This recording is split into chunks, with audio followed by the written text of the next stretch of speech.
ప్రళమా పరలోకపు తండ్రి, ప్రభువా మీ కొందనాలు స్తోత్రాలు చెల్లించుకుంటూ ఉన్నాం. కృపగలిగిన తండ్రి, మహోన్నతుడవు, మహాగణుడవు, పరిశుద్ధుడవు, నిత్య నివాసమైన దేవుడవుగా మీరు మా కొన్నందుల కర్త, అధిపతిగా మీరు మా కొన్నందులకై మీ కొందనాలు స్తోత్రాలు చెల్లించుకుంటూ ఉన్నాం. కృపగలిగిన తండ్రి, జగత్తు పునాది వేయబడక మునిపే అనాది కాలం మీ సంకల్పములో క్రీస్తు యేసులో మానవులందరిలో మీకున్న దయ, మీ ఏర్పాటు, మీ ప్రేమను బట్టి మిమ్మల్ని స్తుతిస్తూ ఉన్నాం. ఈ దినములందు కృపగలిగిన తండ్రి, భూమి మీద ఉన్నవాడువైన మిమ్మల్ని దేవుడిగా కలిగి ఉన్నట్లో మీరు మాకు ఇచ్చిన ధన్యతను బట్టి మీ కొందనాలు స్తోత్రాలు. సార్వత్రికంగా క్రీస్తు యేసులో మాకు ఇచ్చిన సహవాసాన్ని బట్టి స్తుతిస్తూ ఉన్నాం. అద్దంకిలో మీ నిలిపిన సాక్ష్యాన్ని బట్టి మీ కొందనాలు స్తోత్రాలు. స్థానికంగాను సమీప గ్రామాల్లో మీరు ఏర్పరచుకున్న మీ ప్రజలందరిని బట్టి స్తుతిస్తూ ఉన్నాం. నా వారిని నేను ఎరుగుదును అని చెప్పారు. ఎవరినైతే ఎరుగుతున్నో వారిని పిలుస్తాను, పిలిచిన వారిని నీతిమంతులుగా తీరుస్తాను, వారిని మహిమపరుస్తాను అని చెప్పారు. మీ మహిమ కొరకే మీ ఏర్పాటులో ఉన్న వారందరికీ జ్ఞాపకం చేసుకునండి. దయగలిగిన తండ్రి, ఈ దినం మీ ఇంట్లో మాకు ఇచ్చిన వాక్యకుడికి సమయాన్ని బట్టి మీ కొందనాలు స్తోత్రాలు. మీ సన్నిధిని ప్రేమించి రాగలిగిన మీ బిడ్డలను బట్టి స్తుతిస్తున్నాం. ఇంకా ఎవరు మీ ఏర్పాట్లో ఉన్నారో వారిని జ్ఞాపకం చేసుకునండి. దయగలిగిన తండ్రి, మేము గడిపే సమయం మాకు ఆశీర్వాదకరంగా ఉంచండి. పాటలలో, వాక్యంలో మీరే మహిమ పొందండి. దయగలిగిన తండ్రి, మీరు మాకు ఇచ్చిన శ్రేష్టమైన సమయాన్ని బట్టి స్తుతిస్తూ మమ్మల్ని మీకు అప్పగించుకుంటూ వందనాలు స్తోత్రాలు చెల్లించుకుంటూ యేసు ప్రభు దివ్యమైన నామమున ప్రార్థించి స్తుతించి వేడుకొనుచున్నాము తండ్రి. ఆమేన్.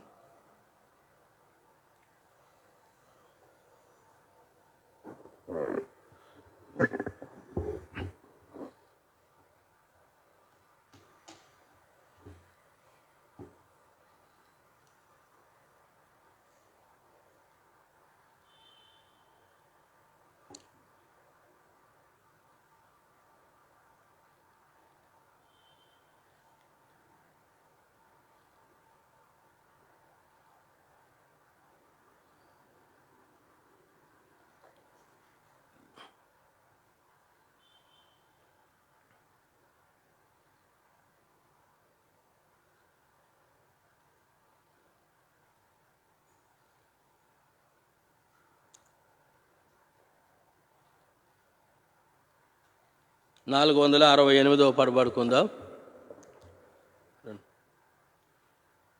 పాత పుస్తకంలో 399,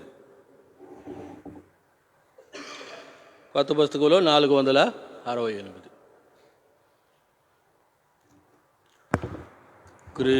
క్రీస్తుని స్వరము ఇందును ప్రభువే పలికినప్పుడు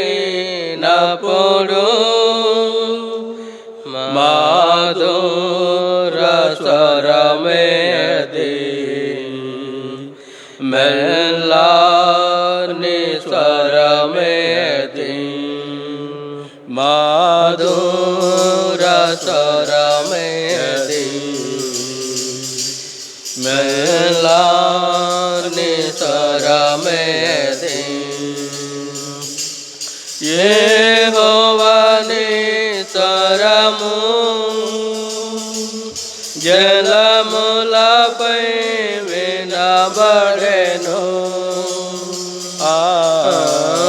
యెహోవాని స్వరము జలములపై వినబడెను.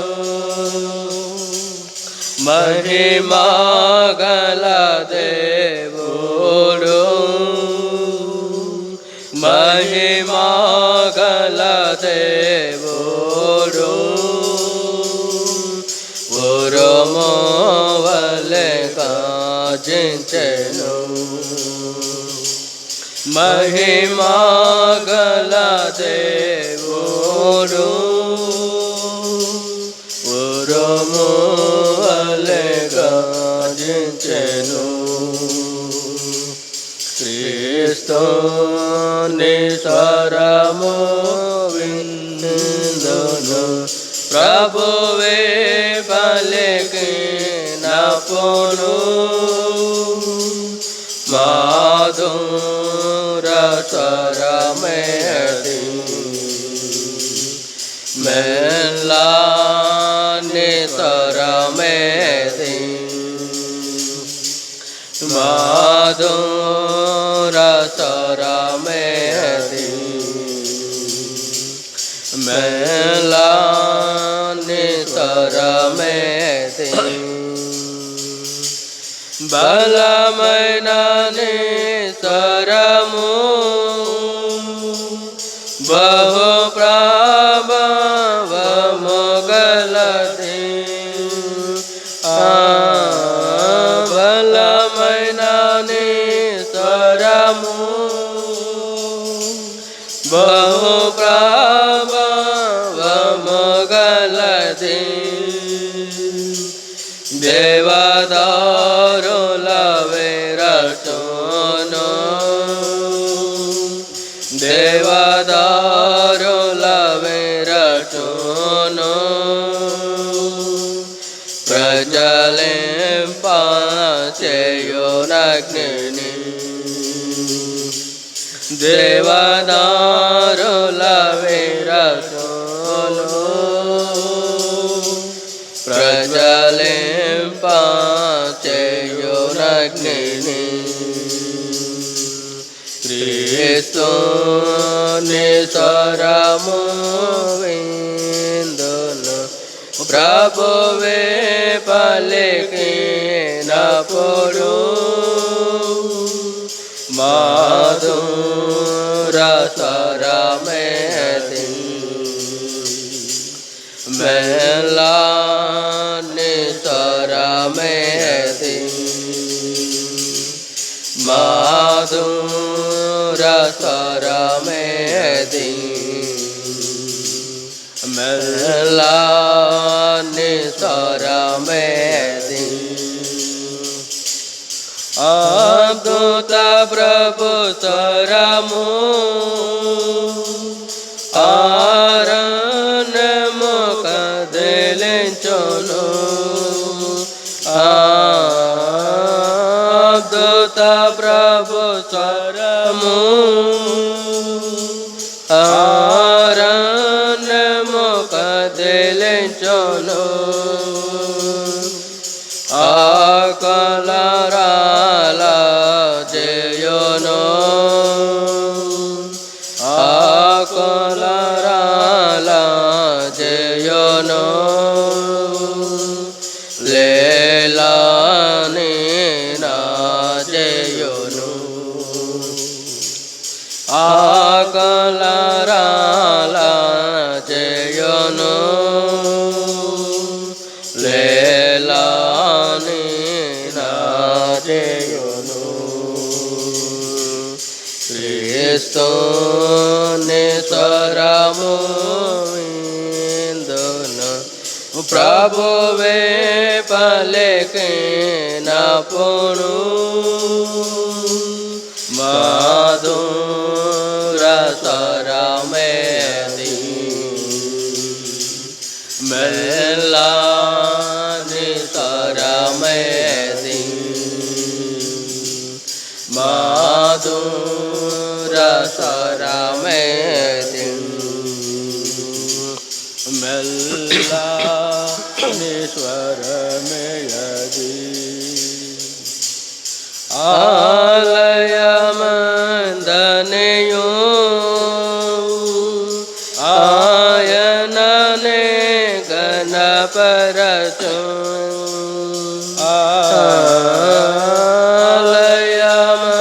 alayamandanayo ayanane ganaparacho आशीर्वादमो शान्ति आशीर्वादमो शान्ति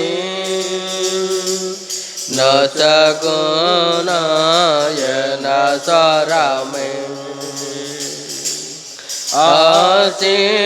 आशीर्वादमो शान्ति न सगुणाय न స్వరమే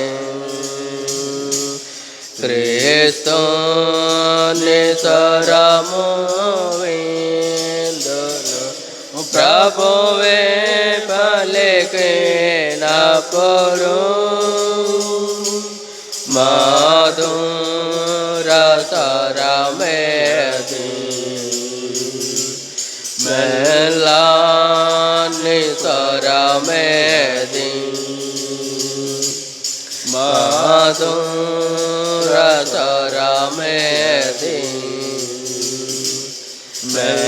మెల్లని స్వరమేది నీ మధుర స్వరము నీ వాక్యము నా విందు నీ మధుర స్వరము నీ వాక్యము నా విందు ప్రార్థనలయందు నా ప్రార్థనలయందు నా ప్రతిదినము పల్కెదము ప్రార్థనలయందు నా ప్రతిదినము పల్కెదము క్రీస్తుని స్వరము విందును ప్రభువే పలికినప్పుడు మధుర స్వరమేది మెల్లని స్వరమేది మధుర స్వరమేది మెల్లని స్వరమేది నీ మధుర స్వరము నీ చిత్తము తెలుపును నీ మధుర స్వరము నీ చిత్తము తెలుపును అనుదిన జీవితములో అనుదిన జీవితములో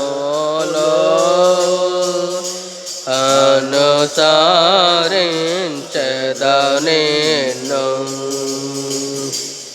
అనుదిన జీవితములో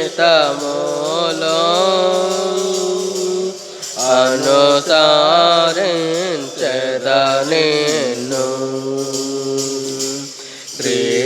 క్రీస్తుని స్వరము విందును ప్రభువే పలికినప్పుడు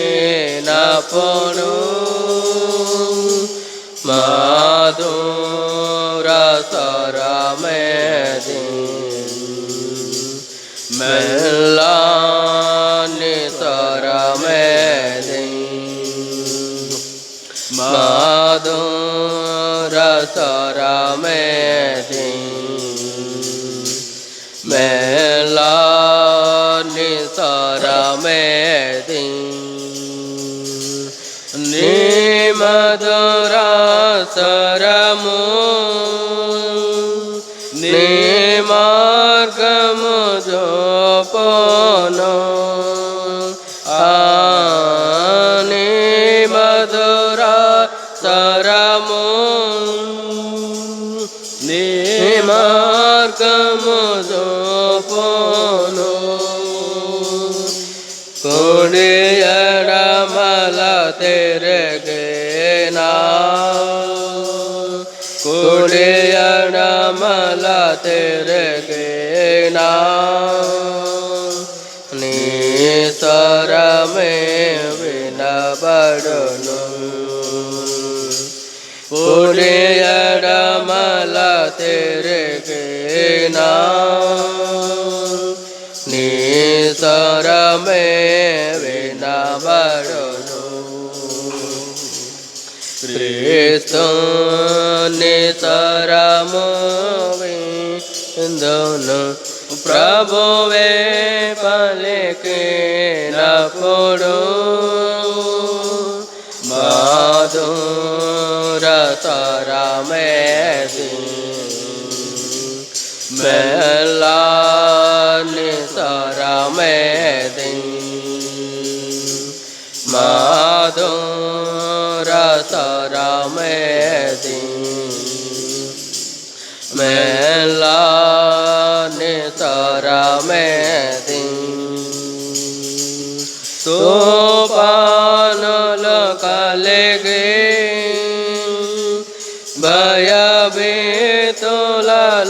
భయభీతులలోనుండా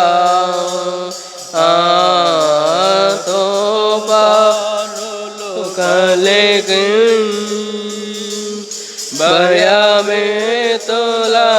భయభీతులలోనుండా భయపడకు మని పలికే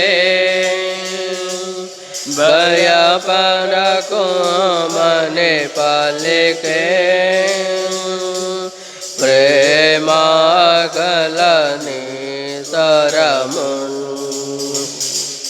భయపడకు మని పలికే ప్రేమ గలని స్వరము క్రీస్తుని స్వరము విందును ప్రభువే పలికినప్పుడు మధుర స్వరమేది మెల్లని స్వరమేది మధుర స్వరమేది మెల్లని స్వరమేది మరణాంధకార లోయలో నేను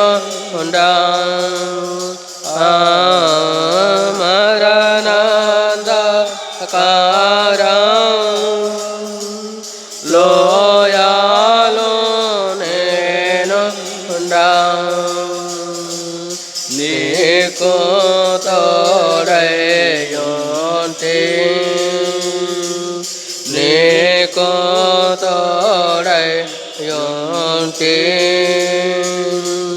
నన్నడి స్వరమును వింటి నీకు తోడయుంటి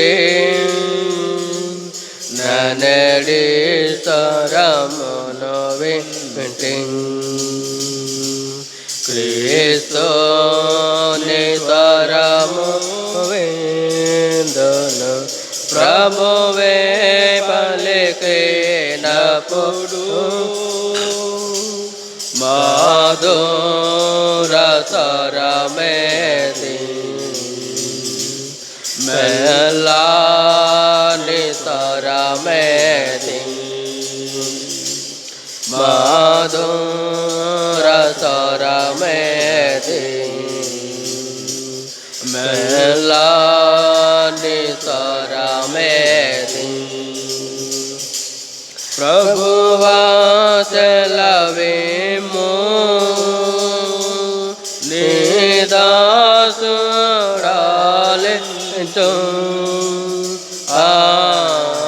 ప్రభువా సెలవిమ్ము నీ దాసురాలించు దీనుడనై నీ మాట దీనుడనై నీ మాట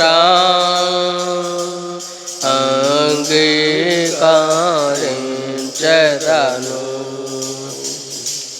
దీనుడనైని మాట అంగీకరించెదను.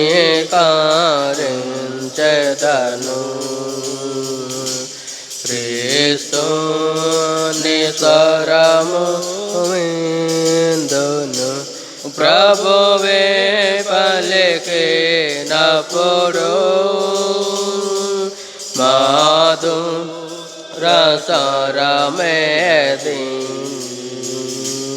మెల్లని స్వరమేది మధురస్వరమేది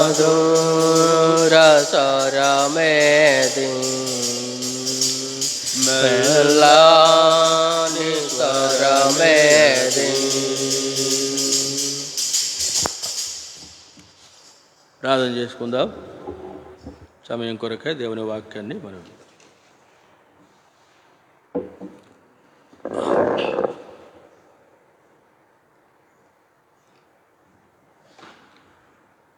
మా పరలోకపు తండ్రి, ప్రభువా మీకు వందనాలు, స్తోత్రాలు. ఈ దినము మీ ఇంటిలో మాకు ఇచ్చిన వాక్య కొడుకు సమయాన్ని బట్టి మిమ్మల్ని స్తుతిస్తూ ఉన్నాం. మీ సన్నిధిని ప్రేమించి రాగలిగిన మీ విడుదలను బట్టి మీకు వందనాలు, స్తోత్రాలు. ఇంతవరకు పాటల ద్వారా మీ సన్నిధి మాతో ఉంచినందులకై మిమ్మల్ని స్తుతిస్తూ ఉన్నాం. కృపగలిగిన తండ్రి, తిరిగి మా ముందున్న సమయం కొరకై మీ సహాయాన్ని కోరుకుంటూ ఉన్నాం. కృపగలిగిన తండ్రి, ఎవరి యొక్క ఆత్మీయ మేలు క్షేమం కొరకై సమయాన్ని ఇచ్చారో వారు మేలు పొందినట్లు సమయం మాకు ఆశీర్వాదకరంగా ఉంచండి. మీ మాటలు మాకు అనుగ్రహించండి. కృపగలిగిన తండ్రి, మీ మాటలలో జీవం ఉన్నది. సామాన్యముగా మీ మాటలు గ్రహించుటకు కావాల్సిన జ్ఞానం మాకు దయచేయమని, ఈ మా ముందున్న సమయం మాకు ఆశీర్వాదకరంగా ఉంచమని, మీరే మహిమ పొందమని యేసు ప్రభు దేవుని నామమున ప్రార్థించి స్తుతించి వేడుకొనుచున్నాము తండ్రి. ఆమేన్.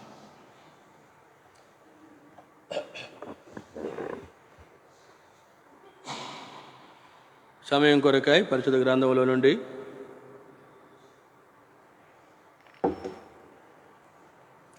చిన్న భాగాన్ని అందరం కలిసి చదువుకుందాం.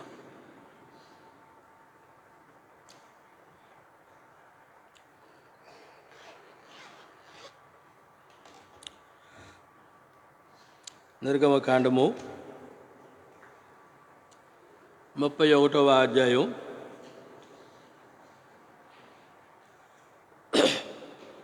18వ వచనము అందరం కలిసి చదువుకుందాం.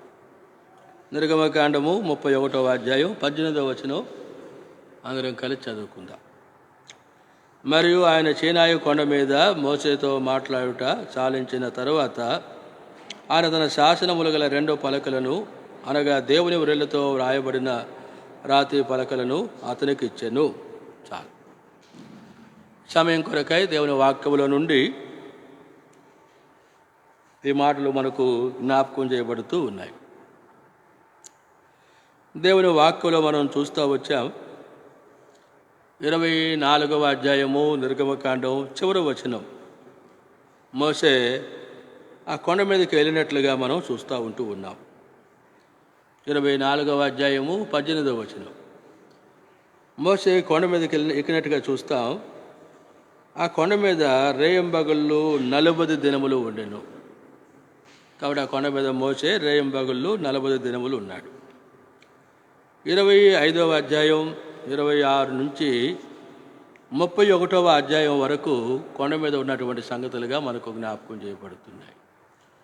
ఇప్పుడు 31వ అధ్యాయం 18వ వచనములో 24వ అధ్యాయం 18వ వచనం కొండెక్కాడు.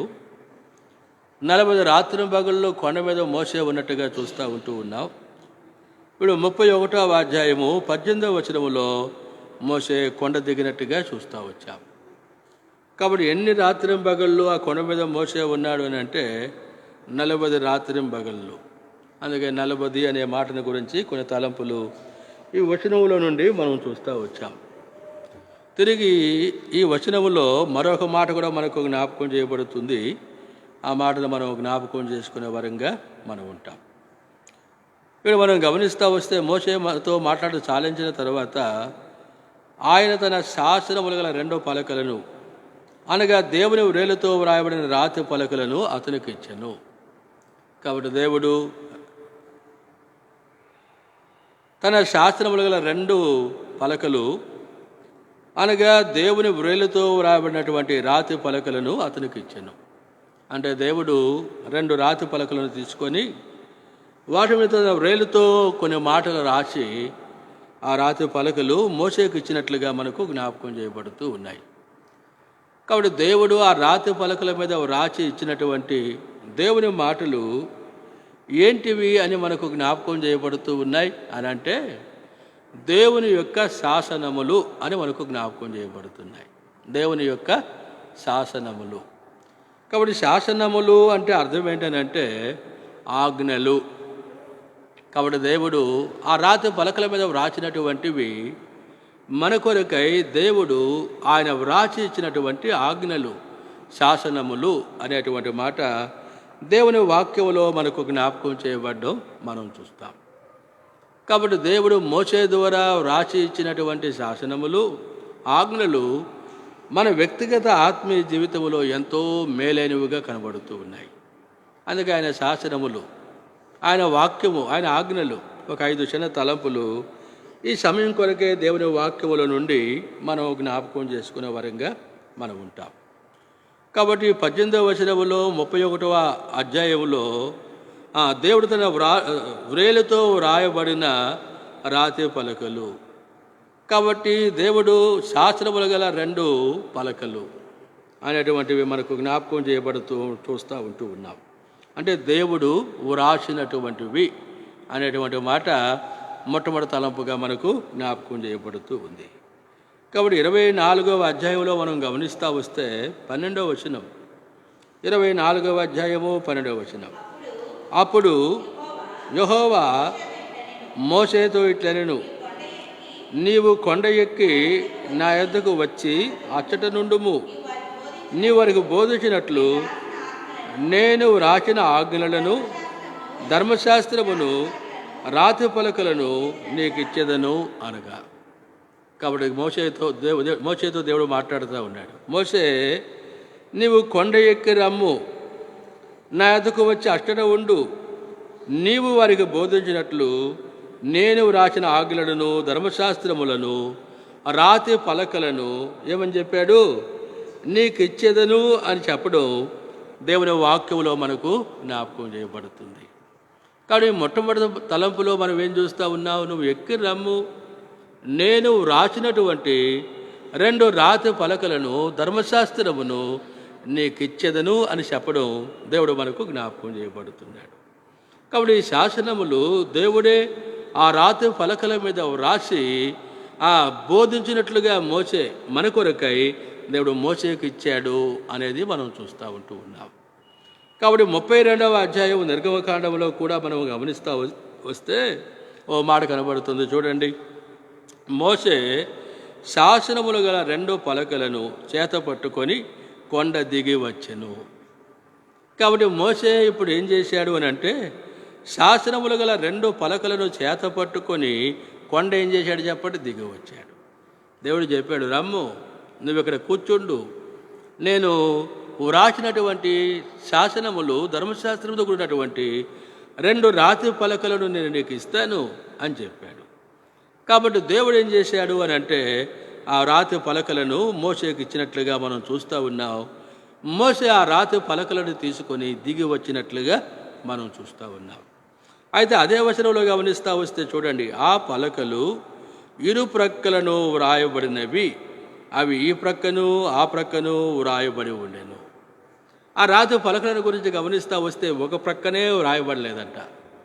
ఆ రాతి పలకలు ఇరువైపులా, అంటే వెనక వైపున వ్రాయబడ్డాయి, ముందు వైపున కూడా ఏం చేయబడ్డాయి చెప్పండి, వ్రాయబడ్డాయి. అంటే ఇప్పుడు చూడండి, ముందు వైపును ఆ శాసనాలు కనబడుతున్నాయి, వెనక వైపు కూడా ఆ శాసనాలు ఏం చేయబడుతూ ఉన్నాయి, కనబడుతూ ఉన్నాయి. అంటే 2 వైపులా ఆ శాసనములు ఆ రాతి పలకల మీద వ్రాయబడినట్లుగా దేవుని వాక్యంలో మనం చూస్తూ ఉన్నాం. కాబట్టి దేవుడు ఒకవైపే రాసి ఇవ్వచ్చు కదా, 2 కాకపోతే 4 రాసి ఇవ్వచ్చు కదా. అదే 2 పలకల మీద గమనిస్తూ ఉంటాం. దేవుడు 2 వైపులా రాత వ్రాసి మోషేకి ఇచ్చినట్లుగా మనం చూస్తూ ఉన్నాం. ఈ 2 రాతి పలకలు మనకేం చూపిస్తూ ఉన్నాయి, 2 గ్రంథాలను కూడా మనకు సూచనగా కనబడుతున్నాయి. ఒకటి పాత నిబంధన, రెండవది క్రొత్త నిబంధన. 2 భాగములుగా ఈ 2 రాతి పలకలు మనకు జ్ఞాపకం చేయబడ్డావు మనం చూస్తాం. అవి వెనకను ముందును ఏం చేయబడినవి కనబడుతున్నాయి అంటే వ్రాయబడినటువంటి పలకలు అని మనం చూస్తూ ఉన్నాం. కాబట్టి ఇప్పుడు ముందు వెనుక ఆ రాతి మీద ఏం కనబడుతూ ఉంది అంటే దేవుని వాక్యం కనబడుతున్నట్టుగా మనం చూస్తాం. ఈ ముందు వైపు వెనక వైపు రాయబడినటువంటి దేవుని వాక్యం మనకి ఏం చూపిస్తూ ఉంది? అపోస్తలుడైన పౌలు హెబ్రీయులకు రాస్తూ హెబ్రీ పత్రిక 4వ అధ్యాయము 12వ వచనములో ఈ మాట చెప్పడం మనం చూస్తాం. చూడండి, హెబ్రీ పత్రిక 4వ అధ్యాయం 12వ వచనములో హెబ్రీ గ్రంథకర్త దేవుని వాక్యాన్ని గురించి ఈ మాట చెప్పడం మనకు జ్ఞాపకం చేయబడుతూ ఉంది. చదవండి. ఎందుకనగా దేవుని వాక్యము సజీవమై బలము గలదై 2 అంచులు గల ఎటువంటి ఖడ్గము కంటెను వాడిగా ఉండి ప్రాణ ఆత్మలను కీళ్లను మూలుగను విభజించినంత మట్టుకు దూరుచు హృదయం యొక్క తలంపులను ఆలోచనలను శోధించుచూ ఉన్నది. కాబట్టి దేవుని వాక్యం వీరువైపులా రాయబడినటువంటి ఆ సత్యం మనకేం జ్ఞాపకం చేస్తూ ఉంది అని అంటే ఇక్కడ రాయబడిన మాట, ఎందుకనగా దేవుని వాక్యము సజీవమై బలము గలదై 2 అంచులు గల ఎటువంటి ఖడ్గము కంటెను వాడిగా ఉండి.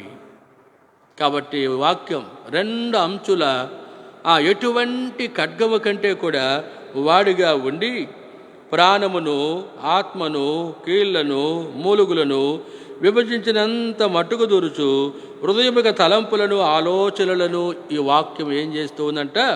శోధించుచూ ఉన్నది అనే మాట చూస్తూ ఉన్నాం. అంటే ఆ వాక్యమైనటువంటి దేవునికి మనలో మనుషులలో మరుగైనటువంటిది లేదు. ఆ శాసనములో మనుషుల్ని శోధిస్తూ ఉన్నట్టుగా ఉంటూ ఉన్నాం. అందుకే 13వ వచనంలో కూడా చదువుతాం, మరియు ఆయన దృష్టికి కనబడని స్పష్టము ఏదియూ లేదు. మనం ఎవరికి లెక్క ఎప్పచెప్పవలసి ఉన్నదో ఆ దేవుని కనులకు సమస్తమును మరుగులేక తేటగా కనబడుతూ ఉంది. మనం ఎవరికి లెక్క చెప్పాలో ఆ దేవుని కనుల కంట మరుగు లేదు అనేది మనం చూస్తూ ఉన్నాం. సమస్తమును తేటగా కనబడుతూ ఉంది అనే మాట మనకు జ్ఞాపకం చేయబడుతుంది. అందుకే ఆయన ఇచ్చిన వాక్యము మన అంతరంగములను, హృదయములను, ప్రాణములను, కీళ్లను, ఆత్మను, మూలుగులను ఏం చేస్తూ ఉంది అని అంటే విభజిస్తూ ఉన్నట్లుగా మనం చూస్తూ ఉన్నాం. ఎక్కడ ఏది మనలో దాచలేదు. ఆ వాక్యం అలాగున ప్రతి మనుషుణ్ణి ఏం చేస్తుంది అంటే తన మహిమ కొరకే సిద్ధపరచినట్లుగా శోధిస్తూ ఉంది అనేది మొట్టమొదటిగా చూస్తాం. అలాంటి ప్రభావం శక్తితో కూడినటువంటిదిగా దేవుని వాక్యము, దేవుని శాసనములు మనకు జ్ఞాపకం చేయబడుతూ ఉన్నాయి. అది మొట్టమొదటి తలంపుగా మనం చూస్తూ ఉన్నాం. తిరిగి 2వ తలంపుగా మనం గమనిస్తూ వస్తే ఈ 31వ అధ్యాయం నిర్గమకాండం 18వ వచనంలో మనం చూస్తాం.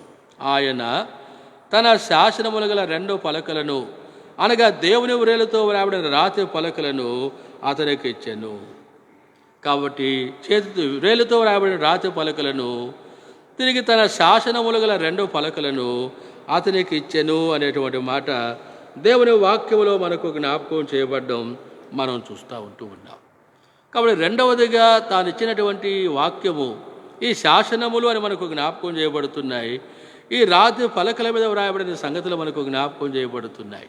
2వదిగా ఏంటి అని మనం చూస్తూ ఉన్నాము అని అంటే దేవుని యొక్క ఆజ్ఞలు అనే మాట కనబడుతూ ఉన్నాయి. ఏంటి చెప్పండి? ఆ శాసనములు దేవుని యొక్క ఆజ్ఞలు అనే మాట దేవుని వాక్యంలో మనకు జ్ఞాపకం చేయబడుతూ ఉన్నాయి. అందుకే ద్వితీయోపదేశకాండంలో చూడండి, ఓ మాట మనకు జ్ఞాపకం చేయబడుతూ ఉంది. 4వ అధ్యాయము 13వ వచనములో ఈ మాటను మనం చూస్తాం. ద్వితీయోపదేశకాండము 4వ అధ్యాయము 13వ వచనం. 4వ అధ్యాయం 13వ వచనం, మరియు మీరు చేయవలెనని ఆయన విధించిన నిబంధనను అనగా 10 ఆజ్ఞలను మీకు తెలియజేసి 2 రాతి పలకల మీద వాటిని వ్రాసెను. కాబట్టి ఇక్కడ మనం గమనిస్తూ వస్తే ఇక్కడ అంటాడు కదా, ఏమని? ఎన్నో వచనం అది, మరియు మీరు చేయవలెనని ఆయన విధించిన నిబంధనను, మరియు మీరు చెయ్యాలి అని ఆయన విధించిన నిబంధనను అనగా 10 ఆజ్ఞలను మీకు తెలియజేసి 2 రాతి పలకల మీద వాటిని రాసెను. కానీ మనం ఏమి చెయ్యాలని దేవుడు సంకల్పించాడో ఆ ఆజ్ఞలంట 2 రాతి పలకల మీద ఆయన ఏం చేశాడు చెప్పండి, రాసి ఇచ్చెను అనే మాట మనం చూస్తూ ఉన్నాం. కాబట్టి ఈ శాసనములు, ఈ ఆజ్ఞలు ఎందుకు అని మనకు జ్ఞాపకం చేయబడుతుంది అని మనం చూస్తామనంటే మనము చేయుటకు అనే మాట మనం చూస్తూ ఉన్నాం. అందుకే ఇవి దేవుని ఆజ్ఞలు మనము చేయుట కొరకై ఆ రాతి పలకల మీద రాసి దేవుడు మోషేకి ఇచ్చినట్లుగా మనం చూస్తూ ఉన్నాం. అందుకే ఇప్పుడు 2వ తలంపులో దేవుడు రాసి ఇచ్చినటువంటి ఆ మాటలు ఆజ్ఞలు అనే మాట మనకు జ్ఞాపకం చేయబడుతుంది. ఆజ్ఞలు. అందుకే మొట్టమొదట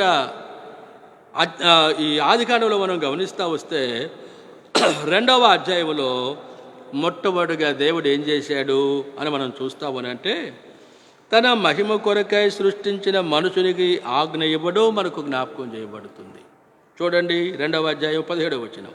అయితే మంచి చెడుల తెలివనిచ్చే వృక్ష ఫలములను తినకూడదు, నీవు వాటిని తినుదినమున నిశ్చయముగా చచ్చదవని నరునికి ఆజ్ఞాపించెను. కాబట్టి మనం గమనిస్తూ ఉంటాం. మరియు మంచి చెడుల తెలివనిచ్చే వృక్ష ఫలములను నీవేం చేయకూడదు, తినకూడదు. ఒకవేళ వాటిని నువ్వు తినట్లయితే నీ వాటిని తినేదినమున నిశ్చయముగా నీవేం చేస్తావు చెప్పండి, చచ్చెదవు అని నరునికి ఆజ్ఞాపించినట్లుగా మనం చూస్తూ ఉన్నాం. ఆజ్ఞాపించాడు. కాబట్టి దేవుని ఆజ్ఞ ఎందుకు అంటే మనం చేయనట్లు అంట. కాబట్టి ఆయన ఇచ్చేటువంటిది ఆజ్ఞ ఏదో కాదు, చేయడానికి అని మనం చూస్తూ ఉన్నాం. ఆదాముకు దేవుడు ఆజ్ఞాపించాడు. అయితే తిరిగి 2వ అధ్యాయం 17వ వచనములో ఆజ్ఞాపిస్తే 3వ అధ్యాయం 17వ వచనములో ఏం జరిగింది? దేవుడు ఆదాముతో మాట్లాడుతూ ఉన్నాడు. చూడండి, నీవు నీ భార్య మాట విని తినవద్దని నేను నీకు ఆజ్ఞాపించిన వృక్ష ఫలములు తింటివి.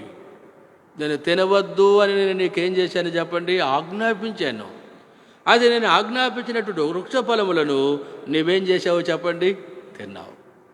కాబట్టి ఇప్పుడు ఏమైందో తెలుసా, నీ నిమిత్తము నేల శపించబడినది. ఏ వ్యక్తి దేవుని యొక్క ఆజ్ఞను అనుసరించడంలో తప్పిపోయేవాడిగా కనబడుతున్నాడో ఆ వ్యక్తికి మిగిల్చబడేటువంటి ఏంటివి అని మనం చూస్తామనంటే శాపములు అని మనకు జ్ఞాపకం చేయబడుతూ ఉన్నాయి. అందుకే దేవుని ప్రజలుగా ఆశీర్వాద కారణంగా మనం ఉండడానికి ఆయన శాసనములు అనేటువంటివి, ఆయన వ్రేలతో రాసినటువంటి పలకల మీద ఉన్న సంగతులు మనము చేయనట్లుగా ఆజ్ఞాపించబడినట్లుగా ఆజ్ఞలు అనే మాట మనకు జ్ఞాపకం చేయబడుతున్నాయి. ఆదాము ఏం చేశాడంటే దేవుని ఆజ్ఞ అతిక్రమించాడు. అయితే తిరిగి తన సంకల్పం కొరకై తన కొరకే గమనిస్తాం అబ్రహామును దేవుడు పిలవడం చూస్తూ ఉన్నాం. అయితే అబ్రహామును గురించి ఇస్సాకుతో మాట్లాడుతూ ఏమంటా ఉన్నాడు దేవుడు? అబ్రహామును గురించి ఇస్సాకుతో మాట్లాడుతూ అంటే తండ్రిని గురించి తన కుమారునితో మాట్లాడుతూ ఏమంటా ఉన్నాడు? 26వ అధ్యాయము ఆదికాండం 5వ వచనం. ఏలైనగా అబ్రహాము నా మాట విని నేను విధించిన దాని, నా ఆజ్ఞలను, నా కట్టడలను, నా నియమములను గైకొనినని చెప్పాను. కాబట్టి ఇస్సాకుతో చెబుతూ ఉన్నాడు. ఎందుకు ఇస్సాకుతో చెబుతున్నాడు అని అంటే ఇక్కడ అబ్రహాము దినాలలో వచ్చిన మొదటి కరువు గాక మరి ఒక కరువు ఇస్సాకు దినాల్లో వచ్చింది. మొదటి వచనం. అబ్రహాము దినాల్లో కరువు వస్తే అబ్రహాం ఐగుప్తుకి వెళ్ళాడు. అది ఇప్పుడు ఇస్సాకు కూడా ఏం చేస్తున్నాడు అని అంటే ఐగుప్తుకి వెళ్ళగోరినట్టుగా చూస్తూ ఉన్నాం. ఐగుప్తు నుంచి నా కుమారుని పిలిచి తిని అని దేవుడు ఐగుప్తు నుంచి అబ్రహామును పిలిచాడు. అయితే ఇప్పుడు మరలా ఇస్సాకు ఐగుప్తుకు పోకూడదు, తన 4వ తరము వారు ఐగుప్తుకి వెళ్ళాలి. అది ఇప్పుడు ఇస్సాకు ఐగుప్తుకి వెళ్ళగొన్నట్టుగా మనం చూస్తాం. అప్పుడు దేవుడు చెప్పాడు, ఇస్సాకు ఐగుప్తుకు వెళ్ళక నేను చెప్పు ఈ దేశమందు పరవాసిగా ఉండు, నేను నీకు తోడై ఉంటా, నేను నిన్ను ఆశీర్వదిస్తా. ఇవన్నీ చెబుతూ ఇస్సాకుతో దేవుడు ఏం చెబుతున్నాడు అని అంటే, ఇస్సాకు నీ తండ్రి అయినటువంటి అబ్రహాం ఏం చేశాడు అని అంటే నా ఆజ్ఞలను గైకున్నాడు. నీ తండ్రి అయిన అబ్రహాం ఏం చేశాడు? నా ఆజ్ఞలు గైకున్నాడు. కాబట్టి నీవు కూడా నా ఆజ్ఞలను గైకొను అని దేవుడు ఇస్సాకుతో చెప్పడం మనకు జ్ఞాపకం చేయబడుతుంది. అందుకే దేవుని ప్రజలుగా రెండవదిగా మనకు జ్ఞాపకం చేయబడుతుంది, దేవుడు ఆ రాతి పలకల మీద 2 వైపులా వ్రాసినటువంటి శాసనములు దేవుని యొక్క ఆజ్ఞలు అని మనకు జ్ఞాపకం చేయబడుతున్నాయి. ఆ ఆజ్ఞలు మనము చేయనట్లు అనే మాట మనం చూస్తూ ఉన్నాం. అందుకే దేవుని ఆజ్ఞలు దేవుడు మనకి ఇచ్చాడు. కీర్తనల గ్రంథంలో మనం గమనిస్తూ వస్తే ఈ 2వ తలంపుగా చూడండి, 51వ అధ్యాయము 4వ వచనంలో ఒక మాట చదువుతాం. కీర్తనల గ్రంథము 51వ అధ్యాయము 4వ వచనములో ఒక మాట మనకు జ్ఞాపకం చేయబడుతుంది. నీకే విరోధముగా నేను పాపము చేసి ఉన్నాను, నీ దృష్టి ఎదుట నేను చెడుతనము చేసి ఉన్నాను. కావున ఆజ్ఞ ఇచ్చినప్పుడు నీవు నీతిమంతుడువుగా అగపడదువు, తీర్పు తెచ్చినప్పుడు నిర్మలుడువుగా అగపడదువు. ఇక్కడ దావీదు అంటా ఉన్నాడు, అయ్యా నీ కనుల ఎదుట, నీ దృష్టి ఎదుట నేను పాపము చేశాను, నేను చెడుగు చేశాను. అంటే నీ ఆజ్ఞను నేను ఏం చేశాను అంటే అతిక్రమించాను. అయితే నిన్ను గురించి నేను ఎరుగుదును. నీవు ఆజ్ఞ ఇచ్చినప్పుడు ఎలాంటి వాడుగా ఉంటావో చెప్పండి? నీతిమంతుడుగా ఉంటావు. ఆజ్ఞ ఇచ్చినప్పుడు ఎలాంటి వాడుగా ఉంటావో చెప్పండి? నీతిమంతుడుగా ఉంటావు. అయితే తీర్పు తీర్చినప్పుడు నిర్మలుడువుగా అగపడుదువు. తీర్పు తీర్చినప్పుడు ఎలా కనబడతాడో చెప్పండి? ఆయన నిర్మలుడు అంటే అర్థం ఏంటంటే, మనము ఏ క్రియ అయితే చేస్తామో దాని ప్రకారముగానే ఆయన వారికి తీర్పు తీర్చేవాడుగా ఉంటూ ఉంటాడు. అర్థమవుతుందా? ఏ మాత్రం కూడా ఆజ్ఞ అతిక్రమించిన ఒక వ్యక్తి విషయంలో దేవుడు తన మనసు మార్చుకోడు. కాబట్టి ఆజ్ఞ అతిక్రమించిన ఒక వ్యక్తి విషయంలో ఆయన ఎలాంటి వాడుగా ఉంటాడంటే నిర్మలుడు అనే మాట మనం చూస్తూ ఉన్నాం. నిర్మలుడు అంటే అర్థం ఏంటంటే ఆయనలో ఏ దోషం కనబడదు. ఆజ్ఞ ఇచ్చినప్పుడేమో నీతిమంతుడుగా కనబడతావు, అయితే తీర్పు తెచ్చినప్పుడు ఎలా కనబడతావు? నిర్మలుడుగా కనబడతావు, పక్షపాతం లేనివాడుగా కనబడతావు. నువ్వు అలాంటి వాడు. కాబట్టి దేవుని ప్రజలుగా అలాంటి దేవుని ఎదుట చేయనట్లుగా మనకి ఇచ్చినటువంటి ఈ ఆజ్ఞలను మనం ఏం చేసే వరంగా ఉండాలి చెప్పండి? అనుసరించే వరంగా మనం ఉండాలి. అందుకే దేవుడు ఆ ఆజ్ఞలను మనకు ఇచ్చాడు. అందుకే సామెతల గ్రంథకర్త జ్ఞానైన సొలొమోను తను మాట్లాడుతూ 6వ అధ్యాయములో 23వ వచనములో ఏమంటా ఉన్నాడు? 6వ అధ్యాయము 23వ వచనములో సామెతల గ్రంథములో ఏమని చెబుతా ఉన్నాడు? చదవండి. ఆజ్ఞ దీపముగాను ఉపదేశము వెలుగుగాను ఉండును. చాలంతే. ఆజ్ఞ ఎలా కనబడుతూ ఉంది అని మనం చూస్తామనంటే దీపముగా కనబడుతూ ఉందంట. ఆజ్ఞ దీపముగా కనబడుతూ ఉంది. ఉపదేశం ఎలా కనబడుతుందని అంటే వెలుగుగా ఉండడం మనం చూస్తూ ఉంటూ ఉన్నాం. శిక్షార్థమైన గద్దింపులంట జీవ మార్గములు. శిక్షార్థమైన గద్దింపులు ఏంటివి చెప్పండి? జీవ మార్గములు. ఈ శిక్షార్థమైన గద్దింపులు ఏంటివి అని మనం చూస్తామనంటే దేవుని ఆజ్ఞలు. అందుకే దేవుడు తన మహిమ కొరకే తన ప్రజలకు బోధించినట్లు మోషేకి ఏం చేశాడు అని అంటే తన ఆజ్ఞలను, తన శాసనములను ఆ రాతి పలకల మీద వ్రాసి మనం చేయనట్లుగా మోషేకు దేవుడు ఇచ్చాడు. అందుకే రెండవదిగా ఈ మాటలు, ఈ శాసనములు ఏమని మనకు జ్ఞాపకం చేయబడుతున్నాయి అంటే దేవుని ఆజ్ఞలు. కాబట్టి ఆజ్ఞ దీపముగా కనబడుతూ ఉంది, ఉపదేశము వెలుగుగా కనబడుతుంది.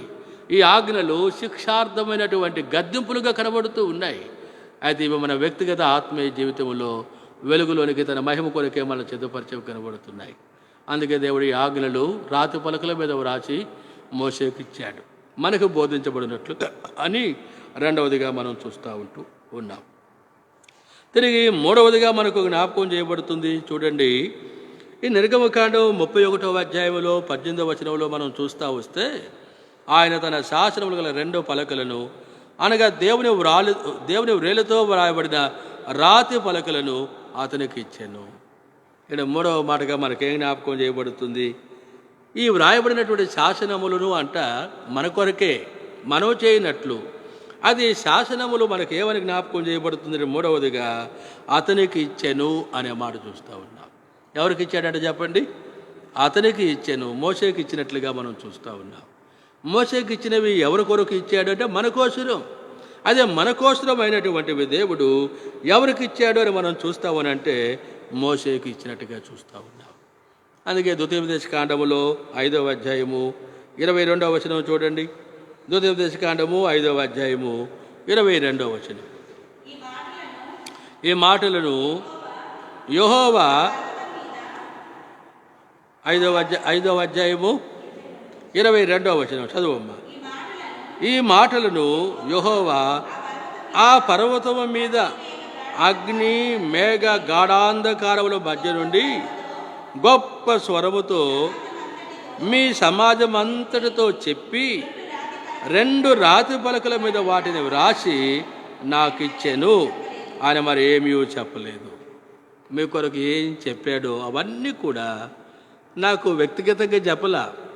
అయితే అవన్నీ ఏం చేశాడు అని అంటే శాసనములుగా వాటిని వ్రాసి ఏం చేశాడు చెప్పండి, నాకు ఇచ్చాడు. కాబట్టి దేవుడు తన సంకల్పం ప్రకారంగా గమనిస్తాం, ఏవి తన ప్రజలకు ప్రయోజనకరమో వాటిని అన్నిటినీ కూడా ఈ 2 శాసనముల మీద వ్రాసి దేవుడు నాకేమిచ్చాడు, వాటిని నాకు ఇచ్చాడు. ఆ తర్వాత ఆయన మరి ఏమీ చెప్పలేదు.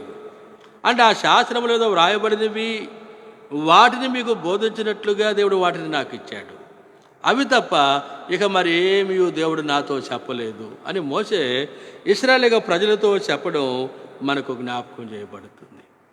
కాబట్టి దేవుడు రాసి మన కొరకై మోసేకి ఇచ్చినటువంటి ఈ గ్రంథములో తన ప్రవక్తలైన వారిని ప్రేరేపించి వ్రాయబడినటువంటి సంగతులు ఎందుకు ఇవి ఇచ్చినవాడుగా దేవుడు కనబడుతూ ఉన్నాడు? అందుకే మనం గమనిస్తూ వస్తే యోహాను రాస్తూ చూడండి ఒక మాట, యోహాను పుస్తకము సువార్త 20వ అధ్యాయంలో మనం గమనిస్తూ వస్తే యోహాను సువార్త 20వ అధ్యాయం, ఆ 20వ అధ్యాయంలో మనం గమనిస్తూ వస్తే ఓ మాట మనకు జ్ఞాపకం చేయబడుతుంది. 30-31 వచనాలు. మరియు అమ్మా అనేకమైన ఇతర సూచక క్రియలను యేసు తన శిష్యుల ఎదుట చేసెను. అవి గ్రంథమందు రాయబడి ఉండలేదు కానీ యేసు దేవుని కుమారుడైన క్రీస్తు అని మీరు నమ్మునట్టును, నమ్మి ఆయన నామమందు జీవం పొందినట్టును ఇవి వ్రాయబడెను. కాబట్టి యేసుక్రీస్తు ప్రభు అంట అనేకమైనటువంటి ఇతర సూచక క్రియలు తన శిష్యులు ఎదుట ఆయన చేసినట్టుగా మనం చూస్తూ ఉన్నాం. అయితే అవన్నీ కూడా అంటే గ్రంథమందు ఏం చేయబడలేదు చెప్పండి, వ్రాయబడలేదు. అవన్నీ వ్రాయబడలేదు. చాలా సంగతులు చేశాడు దేవుడు, అవన్నీ వ్రాయబడలా. అయితే 31వ వచనంలో చూస్తాం, యేసు దేవుని కుమారుడైన క్రీస్తు అని మీరు నమ్మునట్లును, నమ్మి ఆయన నామమందు జీవం పొందినట్లును ఇవేం చేయబడ్డాయి చెప్పండి, వ్రాయబడ్డాయి. యేసుక్రీస్తు ప్రభు దేవుని కుమారుడని నమ్మి ఆ నామమునందు జీవము పొందినట్లంట ఇవి వ్రాయబడ్డాయి అనేటువంటి సంగతులు మనకు జ్ఞాపకం చేయబడ్డం మనం చూస్తూ ఉంటూ ఉన్నాం. కాబట్టి ఏవి దేవుడు వ్రాయించిన వాడిగా కనబడుతున్నాడో వాటిలో జీవం ఉన్నది. ఆ జీవము తన ప్రజలుగా మనం పొందాలన్న దేవుని సంకల్పం మనకు జ్ఞాపకం చేయబడ్డం మనం చూస్తూ ఉంటూ ఉన్నాం. యోహాను మొదటి పత్రిక 5వ అధ్యాయం 13వ వచనంలో మనం గమనిస్తూ వస్తే ఈ యోహానే ఈ మాట చెప్పడం మనం చూస్తూ ఉంటూ ఉన్నాం. యోహాను మొదటి పత్రిక 5వ అధ్యాయం 13వ వచనంలో మనం గమనిస్తూ వస్తే ఈ మాట చెప్పడం మనం చూస్తూ ఉంటూ ఉన్నాం. దేవుని కుమారుని నామమందు విశ్వాసముంచు మీరు నిత్య జీవము గలవారని తెలుసుకున్నట్లు నేను ఈ సంగతులను మీకు వ్రాయిచూ ఉన్నాను. ఈ సంగతులను ఎందుకు వ్రాయబడ్డాయి అంట స్పష్టంగా మనం చూస్తూ ఉన్నాం. దేవుని కుమారుని నామమందు విశ్వాసముంచు మీరు నిత్య జీవము గలవారని తెలుసుకున్నట్లు నేను ఈ సంగతులను మీకు వ్రాయిచూ ఉన్నాను. ఎవరు ప్రభువు యేసుక్రీస్తునందు విశ్వాసం ఉంచిన వారిగా కనబడుతున్నారో వారు ఎవరు అని మనకు జ్ఞాపకం చేయబడుతుందని అంటే నిత్య జీవము గలవారు. ఎందుకని అని మనం చూస్తామనంటే ఆ దేవుని కుమారుడు ప్రభువు యేసుక్రీస్తు ఎవరుగా మనకు జ్ఞాపకం చేయబడుతున్నాడు అని మనం చూస్తామనంటే యోహాను సువార్త 1వ వచనములో ఆదియందు వాక్యము ఉండెను, వాక్యము దేవుని యొద్ద ఉండెను, వాక్యము దేవుడై ఉండెను. 14వ వచనంలో ఆయన శరీరధరిగానే ఈ లోకానికి వచ్చాడు. ఆయనే దేవుని యొక్క ఆజ్ఞ, దేవుని వాక్యం. కాబట్టి ఆ ప్రభువునందు ఎవరు విశ్వాసం ఉంచిన వారికి కనబడుతున్నారో వారు ఎవరు అని మనకు జ్ఞాపకం చేయబడుతుందని అంటే నిత్య జీవము గలవారు. వారు ఎవరంటే చెప్పండి, నిత్య జీవము గలవారు. ఆ నిత్య జీవం కొరకై దేవుడు ఏం చేశాడు అని మనం చూస్తామనంటే ఏది జీవం పొందుటకు మూలమైనవిగా కనబడుతూ ఉంటూ ఉన్నాయో, విశ్వసించడానికి మూలమైనవిగా కనబడుతున్నాయో వాటిని దేవుడు మనకి ఇచ్చినట్లుగా మనం చూస్తూ ఉంటూ ఉన్నాం. కాబట్టి ఆ వాక్యము నందు మనం విశ్వాసం ఉంచాలి.